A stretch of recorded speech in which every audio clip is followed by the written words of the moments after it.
Di sebuah kota yang sibuk, ada seorang remaja bernama Dito. Hidupnya berubah sejak kedua orang tuanya meninggal dalam kecelakaan. Kini, ia harus melanjutkan sekolah dan sekaligus menjaga bisnis keluarga. Sebuah kafe yang diwariskan oleh neneknya yang baru saja meninggal.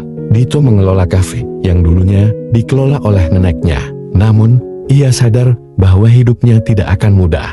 Dia harus menemukan cara untuk tetap bertahan di dunia yang keras ini. Dito di sekolah tampak penuh perhatian pada pelajaran, namun terlihat tertekan. Ia harus membagi waktu antara sekolah dan mengelola kafe. Dialog Dito dengan teman sekelas. Aku nggak tahu gimana caranya bisa terus mengelola kafe ini. Sekolah udah banyak tugas, kafe juga butuh perhatian.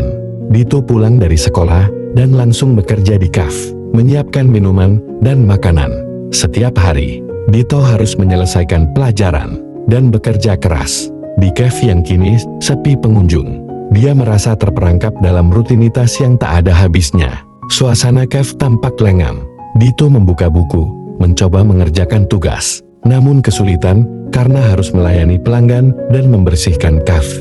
Dialog Dito dengan pelanggan. Terima kasih sudah datang. Semoga makanannya enak. Namun pelanggan hanya meninggalkan sedikit tip dan kafe tetap sepi. Suatu hari, Dito mendapat kabar bahwa bisnis kafe mulai merugi. Biaya operasional kafe yang tinggi dan pemasukan yang rendah semakin membuat Dito merasa putus asa. Dialog Dito dengan akuntan. Bagaimana dengan laporan keuangan kafe bulan ini? Akuntan memberikan laporan yang menunjukkan kerugian besar. Dito terlihat tertekan dan berbicara dengan neneknya di foto di meja.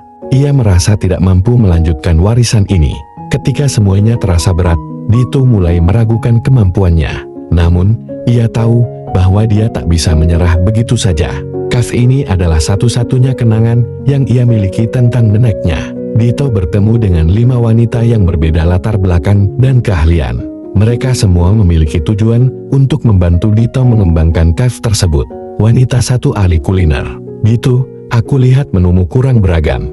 Aku bisa bantu untuk menciptakan resep baru yang lebih menarik. Wanita 2 pemasaran. Bisnis seperti ini butuh promosi lebih.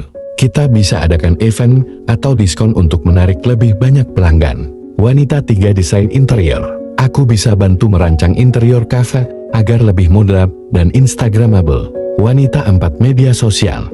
Dito, aku ahli di bidang media sosial. Kita bisa bangun branding yang kuat untuk kafe ini. Wanita 5 manajemen keuangan. Aku akan bantu merapikan laporan keuangan dan membuat perencanaan untuk masa depan bisnis ini. Dito merasa terkejut dan bingung, tapi ia mulai menerima bantuan mereka karena tidak ingin menyerah. Aku tidak tahu harus mulai dari mana, tapi kalau kalian siap membantu, aku siap mencoba.